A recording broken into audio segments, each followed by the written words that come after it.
제가 가진 성경은 구약 성경 784쪽이 되겠습니다. 욥기 23장 1절에서 17절까지 내용이 길지만 우리 다 같이 합독하겠습니다.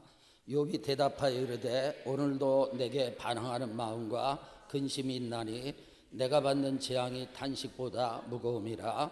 내가 어찌하면 하나님을 발견하고 그의 저소에 나아가랴. 어찌하면 그 앞에서 내가 호소하며 변론한 말을 내 입에 채우고 내게 대답하시는 말씀을 내가 알며 내게 이루시는 것을 내가 깨달으랴. 그가 큰 권능을 가지시고 나와 더불어 다투시겠느냐? 아니로다. 도리어 내 말을 들으시리라. 거기서는 정직한 자가 그와 변론할 수 있은즉 내가 심판자에게서 영원히 벗어나리라. 그런데 내가 앞으로 가도 그가 아니 계시고 뒤로 가도 보이지 아니하며 그가 왼쪽에서 일하시나 내가 만날 수 없고 그가 오른쪽으로 돌이키시나 배울 수 없구나. 그러나 내가 가는 길을 그가 아시나니 그가 나를 단련하신 후에는 내가 순금같이 되어 나오리라. 내 발이 그의 걸음을 바로 따랐으며 내가 그의 길을 지켜 치우치지 아니하였고 내가 그의 입술의 명령을 어기지 아니하고 정한 음식보다 그의 입의 말씀을 귀히 여겼도다. 그는 뜻이 일정하시니 누가 능히 돌이키랴. 그의 마음에 하고자 하시는 것이면 그것을 행하시나니 그런즉 내게 작정하신 것을 이루실 것이라. 이런 일이 그에게 많이 있느니라. 그러므로 내가 그 앞에서 떨며 지각을 얻어 그를 두려워하리라.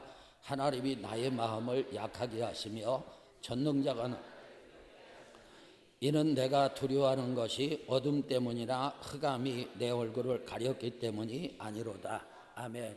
하나님의 은혜가 저와 여러분에게 충만하시기를 축원합니다. 여러분에게 예수님 안에서 좋은 일이 있기를 바랍니다. 여러분, 사람은요 누구나 크기의 차이는 있지만 고난이 있습니다. 지난주에 이어서 욥에 대해서 두 번째 말씀을 나누는데 욥에게는 엄청난 고난이 있었죠. 하루아침에 모든 재산을 잃었습니다. 충격이죠. 그런데 그것뿐만 아니라 하루아침에 10명의 자식을 잃었습니다. 자식 앞세운 아픔을 한자로 참척이라고 합니다. 참혹한 슬픔이라는 뜻이에요. 여러분, 자식이 죽으면 가슴에 묻는다는 말이 있잖아요.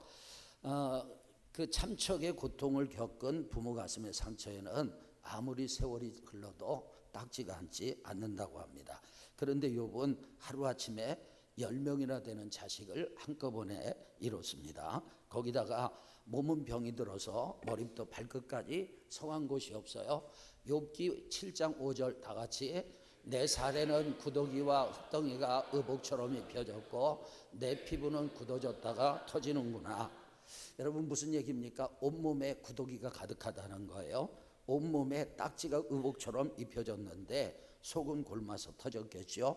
몸이 너무나 가려워서 손으로 긁어도 시원치 않아요. 그래서 여러분, 질그릇 조각으로 긁었습니다. 고통이 너무 심해서 잠을 제대로 잘 수가 없었어요. 그의 아내는 하나님을 저주하고 죽으라고 그렇게 하나님께 욕하고 죽으라고 저주까지 했습니다. 욥이요 고난을 당한다는 소식을 친구들이 들었어요. 그래서 욥을 찾아왔는데 욥의 형편을 보고 너무나 기가 막혀서 7일 동안 며칠 동안 7일 동안 아무 말도 못할 정도였습니다. 여러분, 그리스도인은요 고난을 받아도 그 고난의 의미를 안다면, 그리고 고난 중에 하나님이 함께 하신다면 고난을 능히 이길 수 있는 줄로 믿습니다. 그리스도인에게 고난보다 큰 절망은 하나님의 침묵입니다. 모두가 나를 떠나고 모두가 나를 비난해도 하나님이 함께 하신다면 어떤 고난도 이길 수가 있죠. 그런데 욥은요 극심한 고난 중에서 하나님을 찾았지만 만날 수가 없었어요. 그러니까 하나님은 매보다 더 아픈 침묵으로 일관하셨습니다. 8절 9절 말씀 다 같이 그런데 내가 앞으로 가도 그가 아니 계시고 뒤로 가도 보이지 아니하며 그가 왼쪽에서 일하시나 내가 만날 수 없고 그가 오른쪽으로 돌이키시나 배울 수 없구나. 아멘. 여러분, 욥은요 하나님이 살아계시다는 것을 알았어요. 하지만 어디를 봐도 하나님이 계시지 않았습니다. 하나님을 볼 수가 없었어요. 열심히 하나님을 찾지만 여러분 하나님을 만날 수가 없었어요. 이때 욥의 마음은 마치 고아처럼 버려진 느낌이었을 겁니다.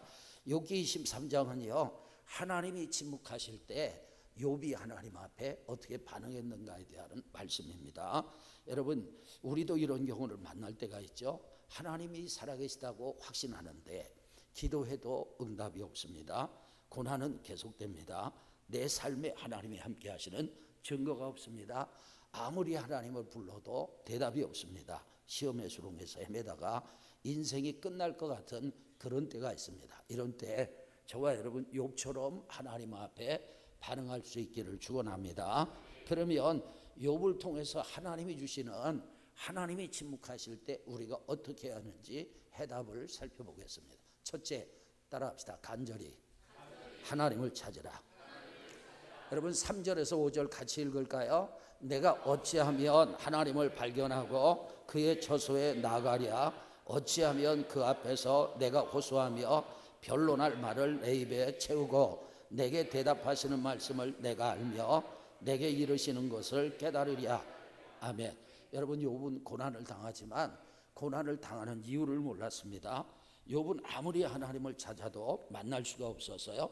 상황이 이 정도 되면 보통 사람 같으면 하나님은 안 계신다.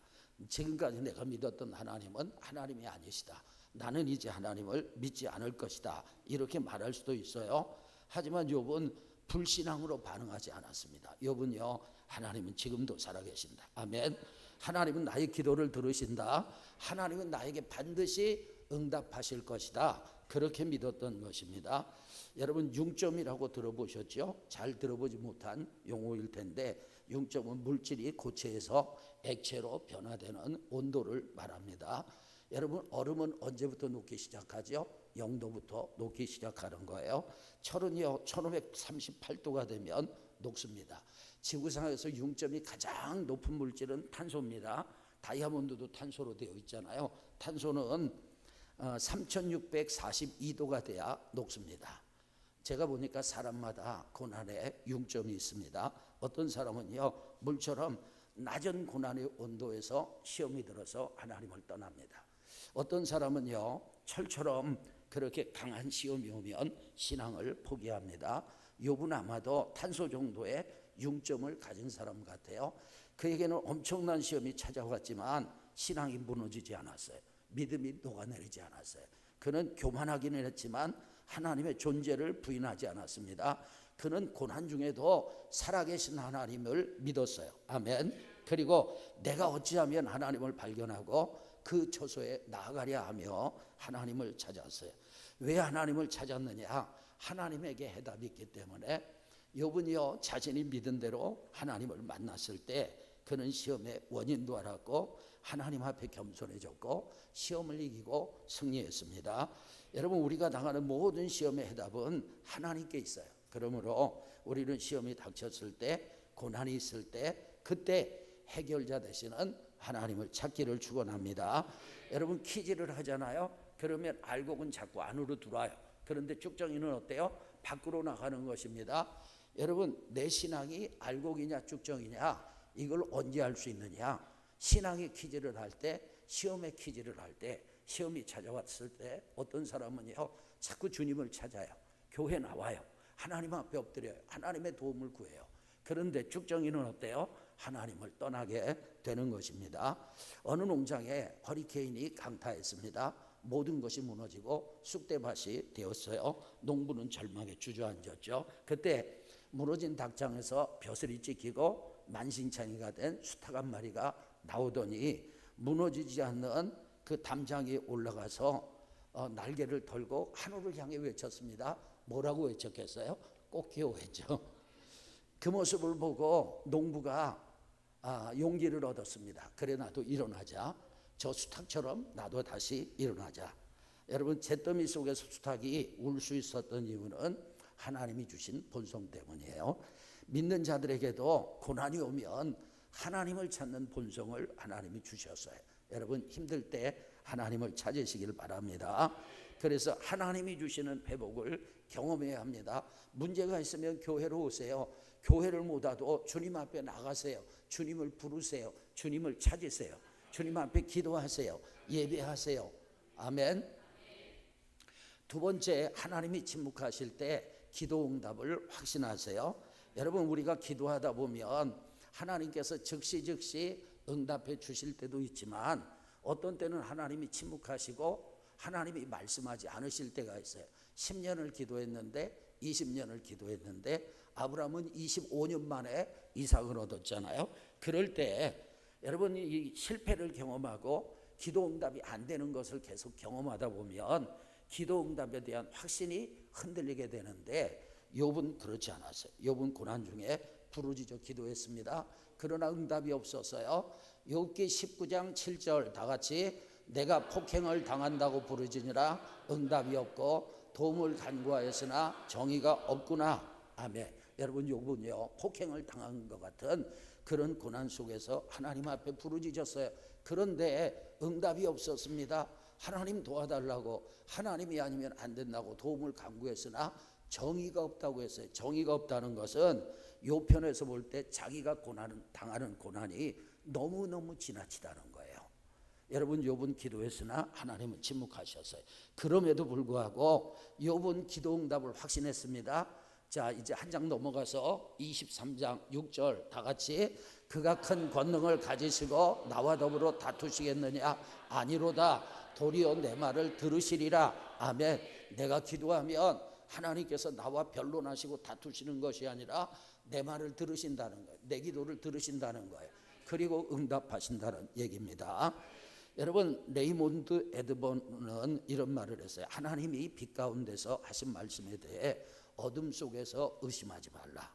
무슨 얘기냐? 우리의 상황이 곤고하고 어렵다고 해서 하나님 말씀을 의심하지 말라는 거예요. 내가 기도 응답을 못 받았다고 해서 하나님 내 기도 안 들으신다, 내 기도에 응답하지 않으신다, 그렇게 여기지 말라는 것입니다. 여러분, 상황 때문에 하나님이 멀게 느껴질 때 우리가 해야 할 최선은 기도하는 것입니다. 왜냐하면 하나님은 언제나 변함없으세요. 내 기도를 들으시고 내 기도에 응답하십니다. 나를 사랑하시고 내 기도를 들으시고 응답하시기 때문에 그래요. 요나 얘기 한 번 더 할게요. 요나가 니느웨에 가서 말씀을 전하라는 하나님의 말씀에 불순종했습니다. 다시스로 가는 배를 탔어요. 그리고 바다에 던져졌어요. 큰 물고기가 요나를 삼켰어요. 여러분, 완전 절망 아닙니까? 그런 절망적인 상황 속에서도 요나는 하나님이 자기의 기도를 들으신다고 믿었어요. 그래서 여러분, 물고기 뱃속에서 기도했던 것입니다. 우리가 아무리 큰 절망에 처한다 할지라도 물고기 뱃속보다는 낫잖아요.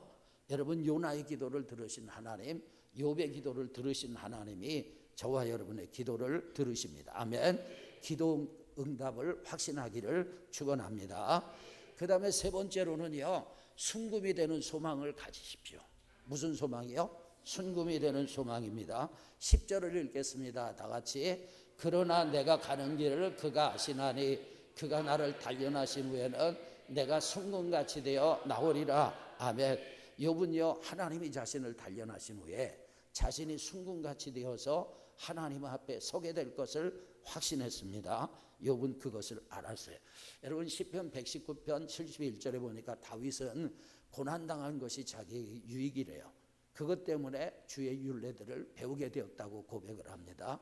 여러분, 다윗은요, 고난이 자기에게 유익이라고 믿었어요. 하나님은 고난을 통해서 다윗을 성장시키셨습니다. 매달 한 번씩, 어제도 오셨는데 저희 교회 실버 예배 오셔서 어르신들을 섬기시는 이환 목사님, 전에 이제 주일날 설교도 하셨잖아요. 이환 목사님 지인입니다.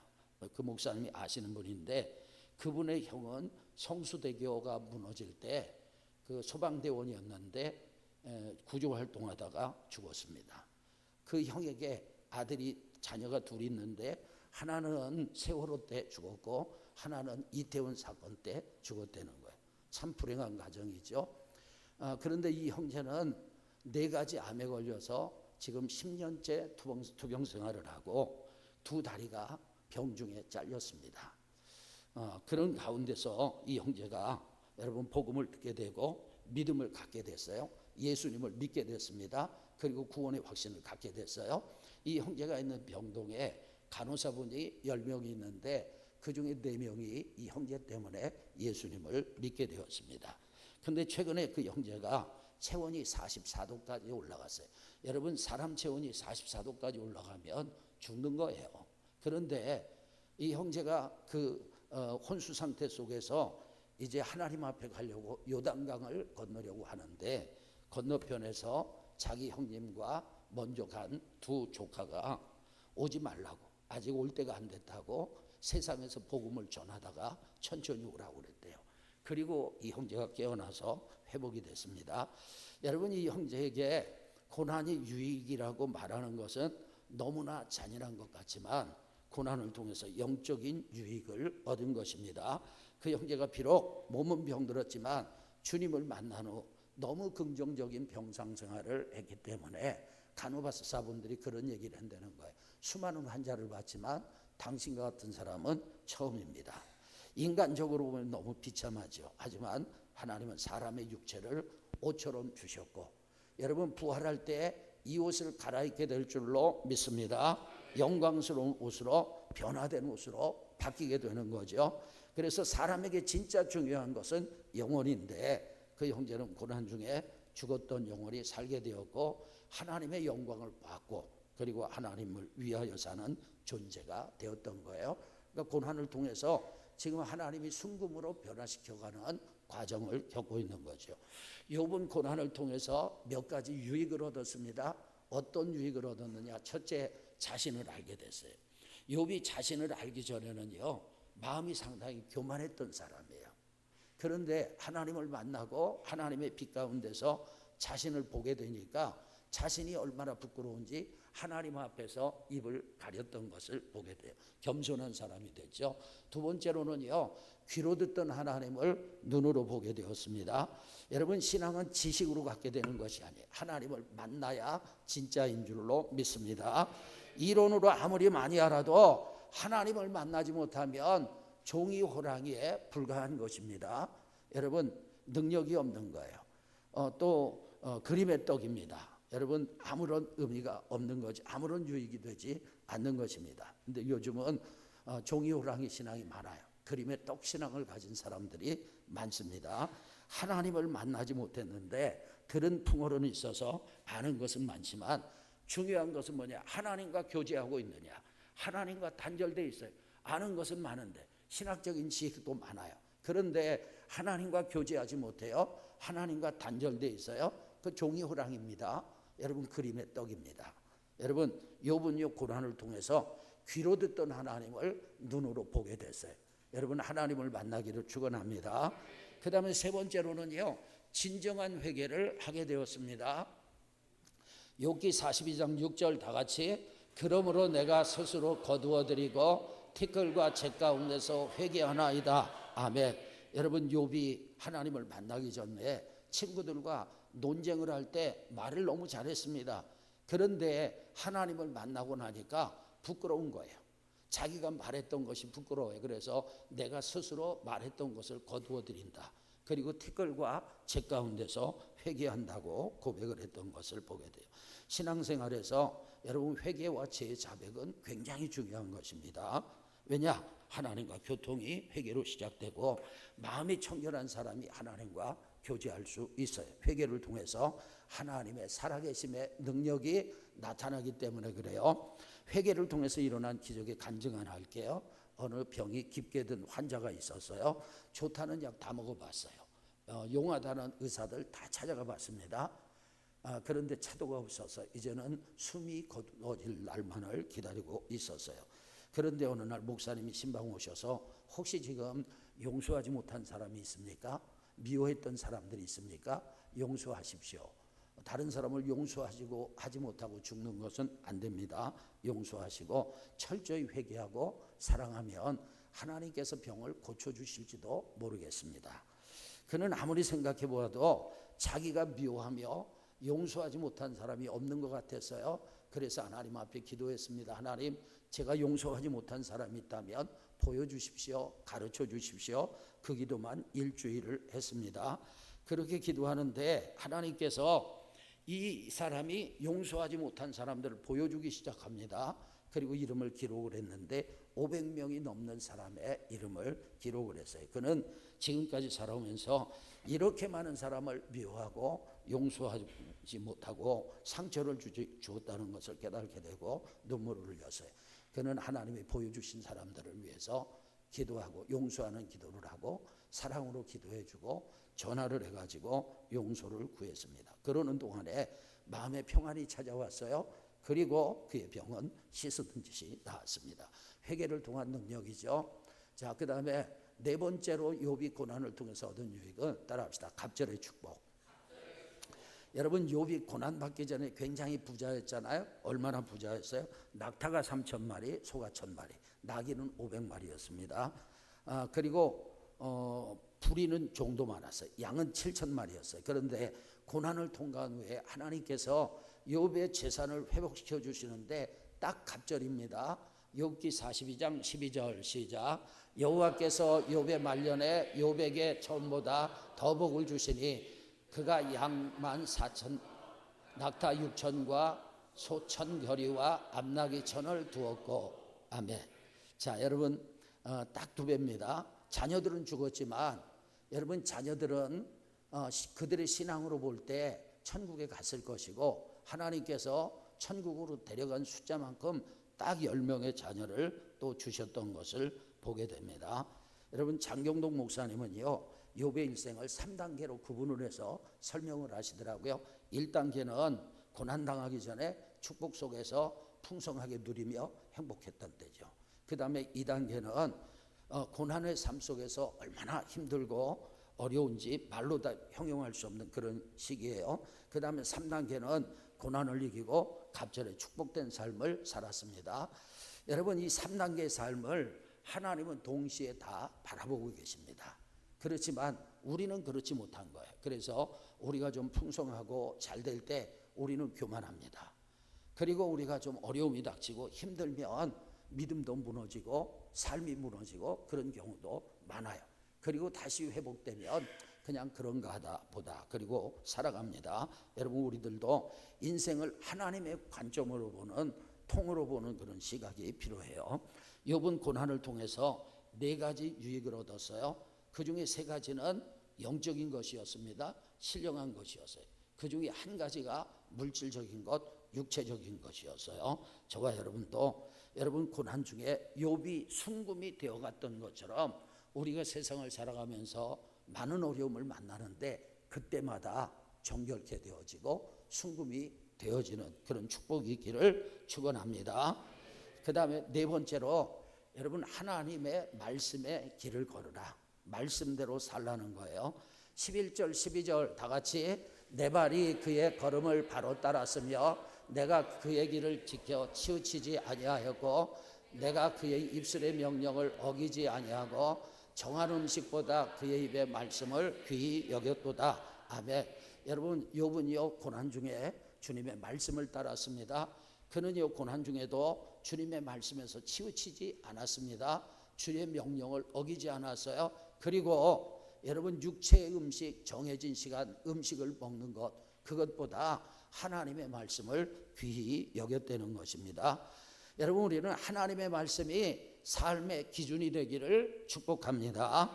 여러분, 착시 현상 아시죠? 시각적인 정보가 뇌에 의해서 잘못 처리되어서 실제와 다른 방식으로 이해하는 그런 현상입니다. 그림 하나 보시죠. 여러분, 이 중간에 빨간 선 2개가 있는데 빨간 선 2개가 여러분 완전 그 일직선으로 보이세요? 아니면 좀 구부러진 것으로 보이세요? 구부러져 보이죠? 그런데 실제로는 여러분 똑바른 일직선입니다. 제가 선을 하나 보여드릴게요. 자, 이 선을 내려보죠. 똑같죠? 네, 이게 착시 현상입니다. 여러분, 착각도 있어요. 착각은 어떤 사물이나 사실을 실제와 다르게 느끼거나 생각하는 것입니다. 인간의 판단은 얼마든지 잘못될 수 있다는 거예요. 사람의 판단은요 어떤 때는 기가 막히게 정확하지만 많은 경우 어리석습니다. 그래서 사람의 판단은 삶의 기준이 돼서는 안 되는 거예요. 잠언 14장 12절 다 같이. 어떤 길은 사람이 보기에 바르나 필경은 사망의 길이니라. 아멘. 분명히 바른 길이라고 생각했는데 나중에 보니까 그 길이 사망의 길입니다. 여러분, 사람 머리 의지하면 안 돼요. 똑똑한 레지던트 둘이 있었습니다. 얼마나 유능한지 일단 의대를 들어갔다 그러면 똑똑한 거예요. 천재예요. 그런데 너무 똑똑하니까 병원에서도 인정을 받았어요. 유능한 의사들은요, 사람을 조금만 보면 이 사람이 어디가 아픈지 알 수 있습니다.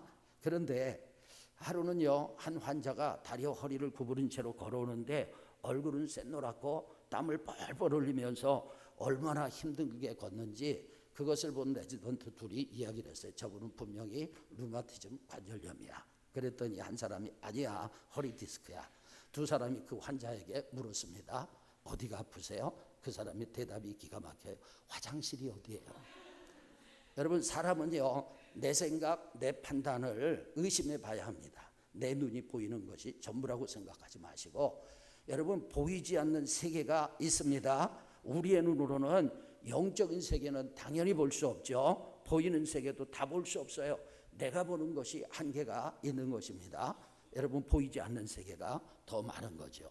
제가 하고 싶은 말은 우리의 판단은 잘못될 수 있다. 그렇기 때문에 정확한 판단의 기준이 있어야 합니다. 여러분, 시각적인 것도 이런데 우리가 영적인 면, 정신적인 면, 복잡한 인간관계, 그리고 실타래처럼 얽혀있는 사회생활의 이면에 숨어있는 것들을 정확하게 짚어내고 가장 좋은 판단을 할 수 있겠습니까? 우리는 그동안 얼마나 많은 판단 미스를 범했습니까? 시편 119편 105절 다 같이 주의 말씀은 내 발의 등이요 내 길의 빛이니이다. 아멘. 하나님의 말씀이 등이요 빛이라는 말씀은 캄캄한 밤에 후레시와 같다. 캄캄한 밤에 가로등과 같다. 그런 말입니다. 여러분, 후레시나 가로등은요, 장애물에 걸려 넘어지지 않도록 막아주지요. 가파른 언덕에서 우리가 구르는 것을 방지해주고 위험한 길로 들어서지 않도록 보호해줍니다. 인생길에서 하나님의 말씀이 그와 같은 역할을 하는 줄로 믿습니다. 그러면 우리는 욥처럼 주의 말씀을 따라 살아야 합니다. 말씀에서 치우치지 않아야 돼. 하나님의 명령을 따라 살아야 합니다.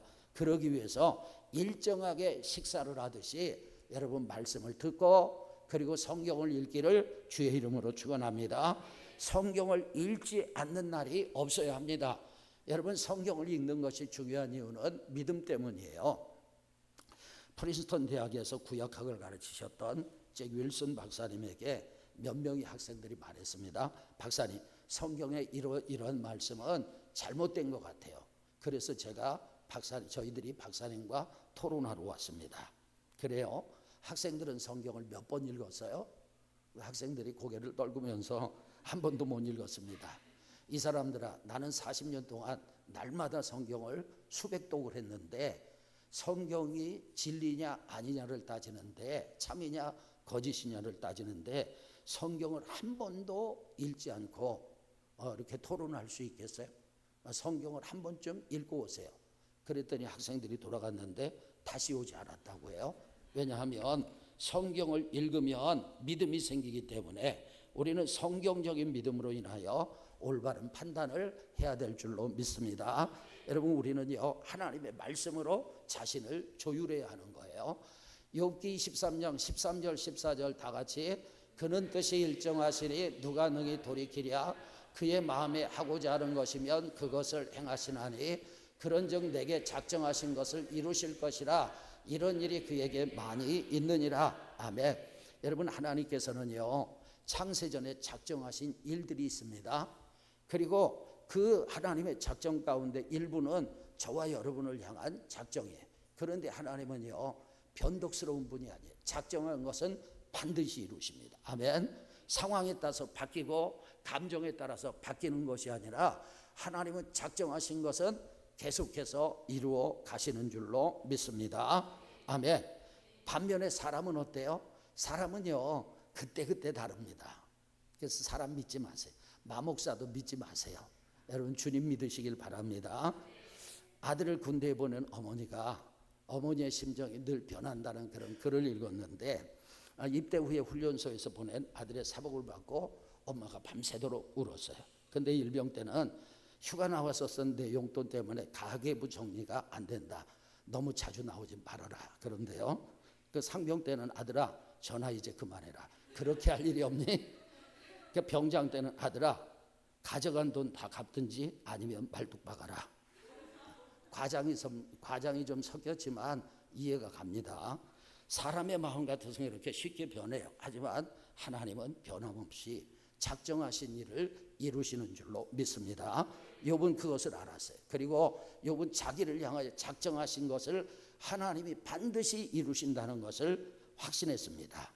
그리고 욥은 여러분 그래서 자기를 하나님의 작정에 맞추도록 자신을 변화시키려고 하는 것입니다. 어떤 존재도 하나님의 작정을 바꿀 수 없어요. 아멘. 그렇기 때문에 여러분 변함없는 하나님의 뜻을 내게 맞추려고 하면 안 되고 내가 하나님의 뜻에 나를 조율해야 될 줄로 믿습니다. 여러분 어떤 사람은요 자로 길이를 재는데 그냥 자기가 가진 물건의 길이를 일부러 맞춰. 그러면 안 되는 거죠. 그냥 자를 가지고 저울을 가지고 물건을 재는데 자기가 조종을 해가지고 원하는 무게에 맞춰. 안 되는 거예요. 저울의 무게에 물건을 다는 거죠. 여러분 악기를 이제 튜닝할 때 튜닝기가 있어요. 그 튜닝기는 정확한 음을 제시하거든요. 그래서 악기를 연주하기 전에는 그 튜닝기에 악기의 음을 맞추는 거지 악기의 음에다가 튜닝기를 맞추는 게 아니에요. 하나님의 말씀은 여러분 인생의 정확한 기준을 제시하는 튜닝기와 같습니다. 하나님의 말씀에 저와 여러분의 인생을 조율하시기를 주의 이름으로 축원합니다. 그런데 많은 사람들이요 하나님의 말씀을 변개시키려고 해요. 하나님의 말씀을 자기 뜻대로 변개시키려고 그렇게 합니다. 워싱턴 DC에 가면 성경 박물관이 있어요. 많은 성경들이 전시되어 있습니다. 그 중에 1800년대 영국의 선교사들이 노예를 개종시키고 교육시키는 데 사용했던 성경이 있어요. 이름이 노예 성경이에요. 따라해 봅시다. 노예 성경. 그 성경에는요 노예들의 반란이나 해방을 불러일으킬 수 있는 모든 성경 구절을 없앴습니다. 그래서 구약의 90%를 빼버렸고요 신약의 50%가 빠졌습니다. 노예 성경은 성경 전체 1189장 중에 232장만 남았습니다. 갈라디아서 3장 28절 같은 경우는 매우 위험하다고 여겨져서 제일 먼저 뺐어요. 갈라디아서 3장 28절 다 같이 너희는 유대인이나 헬라인이나 종이나 자유인이나 남자나 여자나 다 그리스도 예수 안에서 하나이니라. 아멘. 여기 보니까 종이나 자유인이나 그리스도 예수 안에서 하나구나. 이래서 노예들이 반란을 일으킬까 봐 빼버린 것입니다. 노예 제도를 공고하기 위해서 삭제한 거죠. 어처구니 없는 일이에요. 성경을 상황에 맞게 변개한 것이죠.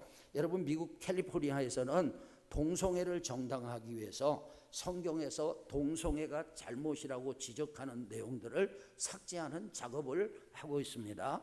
중국에서는요 성경을 공산당에게 맞게끔 변개시키는 작업을 하고 있어요. 여러분 진리가 뭡니까? 성경은 진리예요. 진리라는 것은 어느 시대 어디에서나 누구에게나 진리인 줄로 믿습니다. 진리는 이랬다 저랬다 하는 게 아니에요. 그렇기 때문에 인간의 상황에 맞게 성경을 변개시켜서는 안 되는 것이고 인간의 삶이 성경에 맞게 변화되어야 될 줄로 믿습니다. 성경은 고난 속에서 하나님의 메시지가 있다고 말씀합니다. 여러분 C.S. 루이스는 고통의 문제라는 책에서 고난에 대해서 이런 말을 했어요. 하나님은 평상시 사람들에게 말씀하실 때 양심을 통해서 소근소근 하지만 사람들을 깨닫게 할 때는 고난을 통해 폭풍우처럼 말씀하신다. 우리는 고난 중에 폭풍처럼 말씀하시는 하나님의 음성을 들어야 합니다. 왜냐하면 내면의 소리를 들어야 합니다. 그리고 성경을 통해서 우리가 하나님의 음성을 들어야 합니다. 그래야 여러분 우리가 바로 설 수 있는 거예요. 그리고 성경으로 내면의 소리를 분별하십시오. 그리고 그 음성을 기준으로 나를 변화시키기를 주님의 이름으로 축원합니다.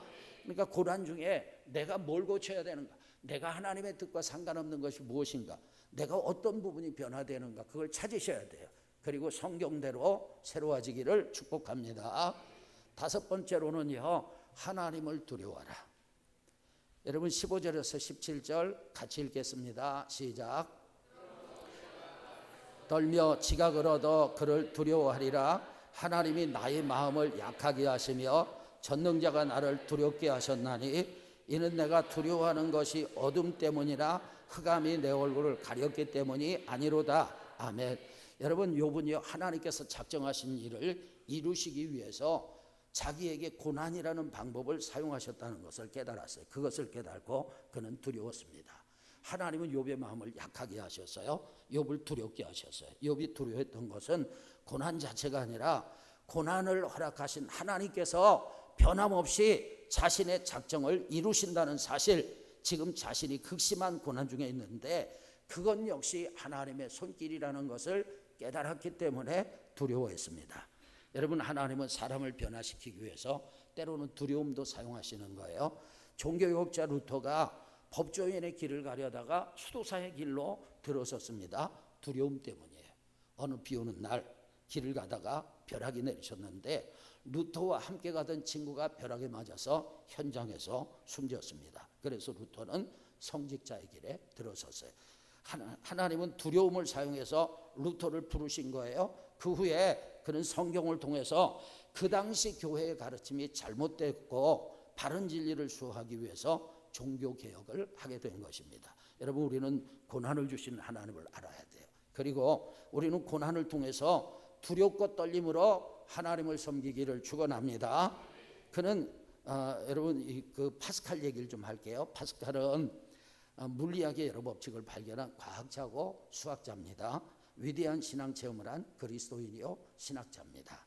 그의 저서 팡세는 기독교의 고전입니다. 파스칼이 신령한 은혜를 받고 영적인 세계에 눈을 뜨게 된 것은 육체적인 고난을 통해서인데, 어느 날 말을 타고 다리를 건너는데 말이 놀라가지고 뛰는 바람에 다리 밑으로 떨어져서 온몸이 상하고 죽을 뻔했습니다. 수개월 동안 누워서 치료를 받았어요. 근데 병 속에서 치료받는 동안 경건한 친구를 만났어요. 친구의 가마를 통해서 성경을 읽게 되고 하나님의 존재를 깨닫게 되고 은혜를 받았어요. 그리고 그는 이렇게 글을 썼습니다. 당신은 내게 당신을 섬기라고 건강을 주셨건만 나는 그것을 세상을 위해서 전부 다 써버렸습니다. 그러나 이제 당신은 나를 일깨워 주시려고 나에게 육신의 고통을 주셨습니다. 여러분, 파스칼에게는 고난이 유익이 된 거죠. 그는요 그 고난을 통해서 하나님을 만나게 된 거예요. 자기는 하나님의 영광을 위해 살아야 되는데 그렇게 살지 못했기 때문에 하나님께서 고통, 고난, 아픔을 통해서 그를 변화시키셨다는 거예요. 여러분, 하나님은 고난도 허락하시는 하나님입니다. 하나님을 두려워하시기를 축원합니다. 말씀을 정리하겠습니다. 욥은 극심한 고난 중에 하나님이 침묵하실 때 하나님 앞에 믿음의 반응을 했어요. 욥기 23장은 그 내용을 기록하고 있는데 5가지로 정리했습니다. 첫째, 간절히 하나님을 찾으세요. 이유가 뭡니까? 하나님에게 해답이 있기 때문에 그래요. 두 번째, 기도 응답을 확신하세요. 내 기도가 지금까지 응답이 안 됐어도 오늘이라도 하나님 응답하실 수 있고 내일이라도 역사하실 수 있다는 믿음을 갖기를 축원합니다. 세 번째로는요, 순금이 되는 소망을 가져야 합니다. 하나님은 고난을 통해서 나를 변화시키는 거예요. 내 안에 있는 세상의 찌꺼기들 빼내시고 악의 찌꺼기들 다 제거하시고 순금이 되시길 축원합니다. 네 번째, 하나님의 말씀에 길을 걸어야 합니다. 여러분, 말씀이 인생의 기준이 돼야 되는 거예요. 환경이 기준이 아니에요. 사람이 기준이 아니에요. 하나님의 말씀이 기준이에요. 5번째, 하나님을 두려워하기를 축원합니다. 하나님께서는 하나님이 작정하시는 일을 이루시기 위해서 우리에게 필요하다면 욥과 같은 고난도 주시는 두려운 하나님입니다. 경건함으로 하나님을 두려워하기를 축복합니다.